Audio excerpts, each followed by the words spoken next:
السيد الدكتور الأمين العام ضابط الأبحاث في فتح المناقشة هلتمس منه أن يمهلنا بس عند انتهاء الكلمات. ايوه عند انتهاء الكلمات طبعا. نقول بعد ما الاخوه يتكلموا. وارجو يا فندم انه زملائنا اللي هيتولوا هذه ورقه الكلمات ان تكون الكلمات يعني باقل وقت شويه، مع ثقتي الكامله انهم هيقدروا يوصلوا لنا كل اللي هم عاوزينه. اتفضل يا فندم. شكرا سياده الاستاذ الدكتور صفوت النحاس. مناقشه تسير القضايا تتعلق بالامن القومي او الخدمات او تناول الدستور للفئات الاكثر احتياجا، كما طرح باب المناقشه في نهايه المؤتمر لابراز الجوانب السلبيه او المواد الخلافيه في الدستور. ولا شك ان هذا الدستور عمل بشري، ولكننا نبرز او هذه المواد الايجابيه بشكل اساسي، ونؤكد ان اكثر هذه المواد هي ايجابيه تهدف الى استقرار المجتمع بشكل كبير، ولكن المواد الخلافيه يمكن المناقشه فيها بعد الاستفتاء او بعد ان نقول نعم لهذا الدستور، وذلك لاستقرار المجتمع والعبور من هذه المرحله الى بر الامان. ومع مايسترو هذا اللقاء المستشار هشام مراد الامين العام لحزب الحركه الوطنيه المصريه القانونيه.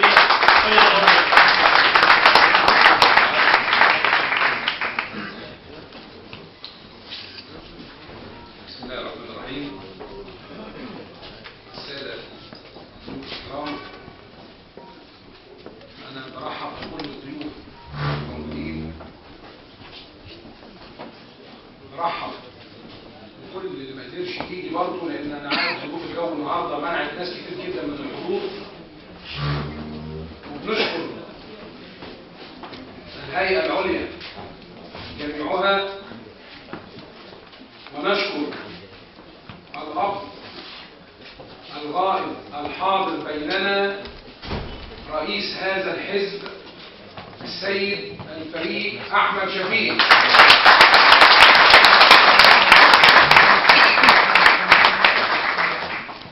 هذا الرجل الذي تعلمنا منه الكثير والكثير، وكان أب لنا جميعا، علمنا التفاني لإعلاء كلمة الوطن، وجعل الوطن هو الملاذ وهو المراد وهو الغاية. فرأينا كيف ضحى بكل ما هو غال لصالح هذا الوطن،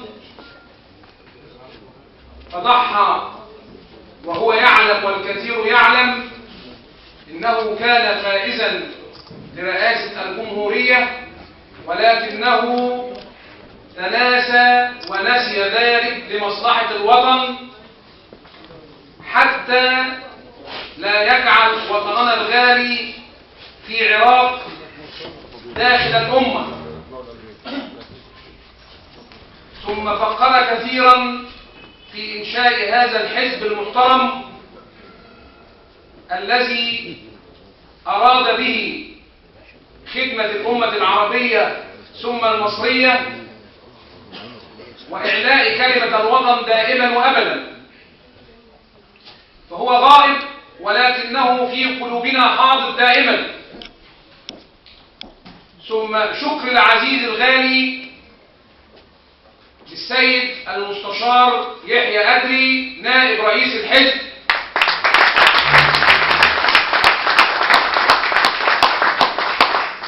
الرجل المحترم كثيرا، وقد تعلمنا منه أيضا الكثير والكثير، لأنه رئيسي في فريق الدفاع عن السيد الفريق أحمد شفيق، ثم أصبح رئيسي في حزب الحركة الوطنية المصرية.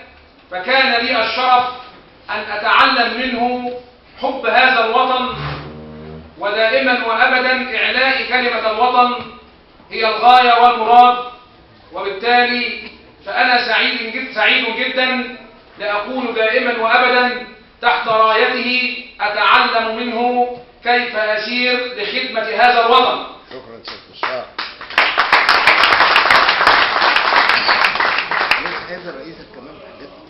ثم شكري لأستاذنا الغالي الدكتور صفوت النحاس، هذا الرجل الذي يعمل كثيرا في إرساء المبادئ وإعلاء كلمة الحزب في جمهورية مصر العربية، فله الشكر الوفير، وله الشكر الوفير أيضا في حضوره اليوم لتشريفنا في محافظة القليوبية.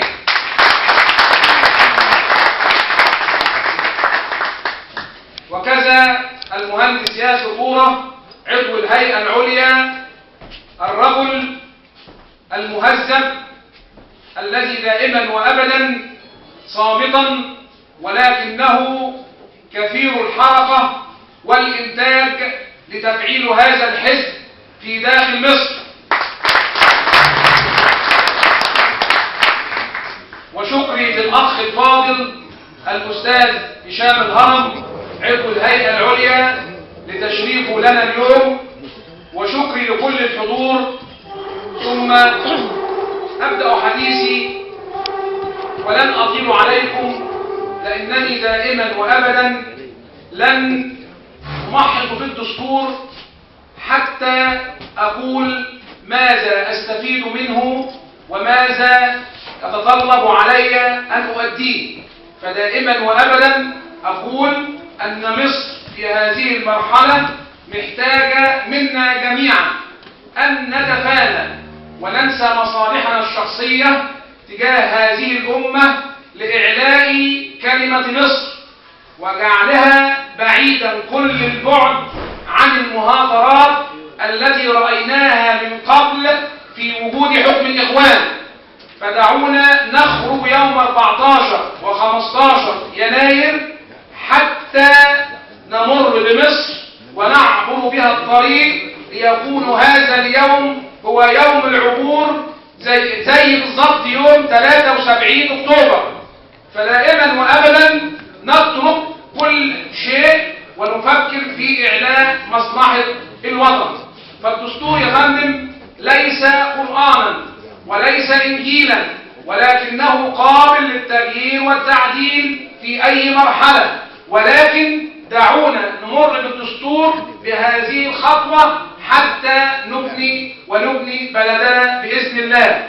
وبالتالي فأنا مش عايز أطيل عليكم، ولكن ما قاله الأساتذة الأفاضل من قبلي وافي لشرح الدستور. ولكن أنا دائما وأبدا أقول إن مصر هي الأول، مصر هي الأساس. دعونا نتفانى جميعا يوم 14 و15 يناير في إعلاء كلمة الوطن. وشكرا جزيلا.